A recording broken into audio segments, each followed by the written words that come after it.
दोस्तों, दिनाक्षी short hand में आपका स्वागत है। अगर आप चैनल पर नए हैं तो चैनल को सब्सक्राइब करें और बेल आइकन ज़रूर दबाएं।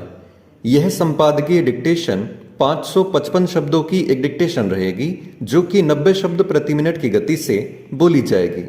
अगर आपको इस संपादकीय मैटर की सभी एडवांस आउटलाइंस और वाक्यांश की आवश्यकता है तो आप हमारा पेड बैच ज्वाइन कर सकते हैं। हमारे पेड बैच को ज्वाइन करने के लिए आप डिस्क्रिप्शन बॉक्स में दिए गए मोबाइल नंबर पर व्हाट्सएप कर सकते हैं। तो चलिए डिक्टेशन को स्टार्ट करते हैं। डिक्टेशन 5 सेकंड बाद स्टार्ट होगी। Ready, start. ज्ञानवापी मस्जिद परिसर में स्थित श्रृंगार गौरी की नियमित पूजा को लेकर दायर याचिका को आखिरकार अदालत ने सुनवाई के लायक मान लिया है। स्वाभाविक ही इसे लेकर याचिकाकर्ता पक्ष में उत्साह है और वह इसे अपनी जीत मान रहा है। दरअसल जब यह याचिका दायर की गई थी तो मस्जिद के प्रबंधन से जुड़े लोगों ने अपील की थी कि यह मस्जिद वहां आज़ादी के पहले से है और इसकी स्थिति में किसी भी तरह का बदलाव 1991 के पूजा स्थल कानून के खिलाफ होगा।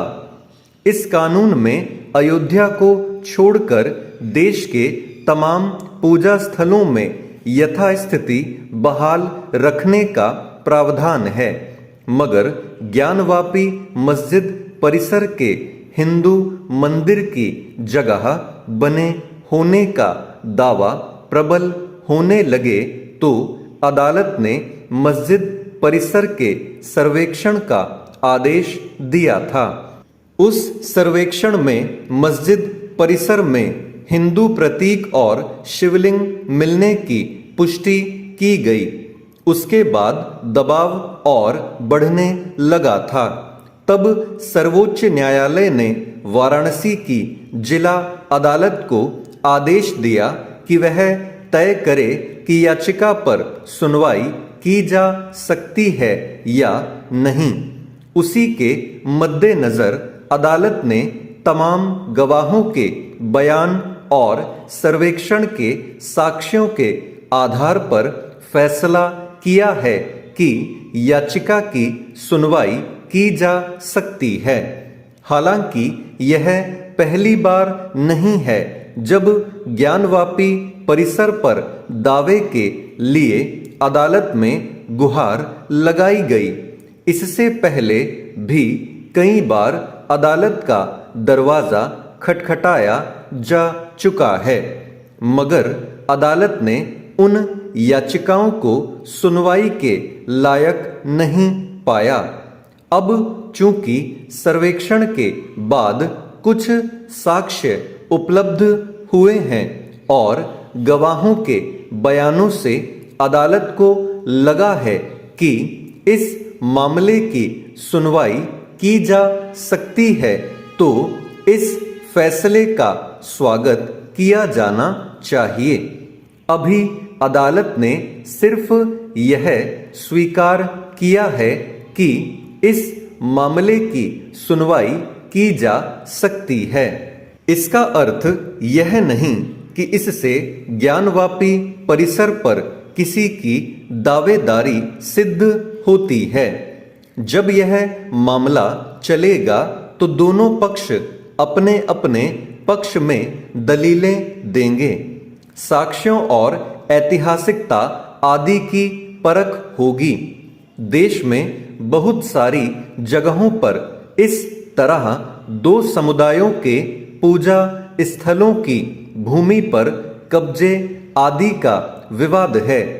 उन विवादों को समाप्त करने के मकसद से ही 1991 में पूजा स्थल कानून लाया गया था।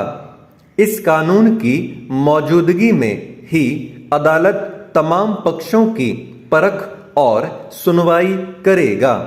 इसलिए दोनों पक्षों से अपेक्षा की जाती है कि वे अदालत का अंतिम फैसला आने तक संयम बनाए रखें। अदालत के विवेक पर भरोसा और उसके फैसले का सम्मान करना चाहिए। जिस तरह ज्ञानवापी परिसर में चल रहे सर्वेक्षण के समय कुछ लोगों ने संचार माध्यमों के जरिए एक समांतर अदालत चलानी शुरू कर दी थी और सर्वेक्षण का काम पूरा होने से पहले ही अपने फैसले सुनाने शुरू कर दिए थे। वैसा करना सामाजिक समरसता के लिए ठीक नहीं। सर्वेक्षण का काम गुप्त रूप से होना था, मगर उसमें मिले प्रतीकों आदि के चित्र और सर्वेक्षण करने वालों के बयान तक बाहर आने शुरू हो गए थे, जिससे शहर में तनाव का वातावरण बन गया था। अदालत में जब तक सुनवाई चल रही है तब तक ऐसी हरकतें न होने पाएं, इसका विशेष ध्यान रखना पड़ेगा। अच्छी बात है कि प्रशासन ने फैसला आने से पहले सुरक्षा बंदोबस्त कड़ा कर दिया था।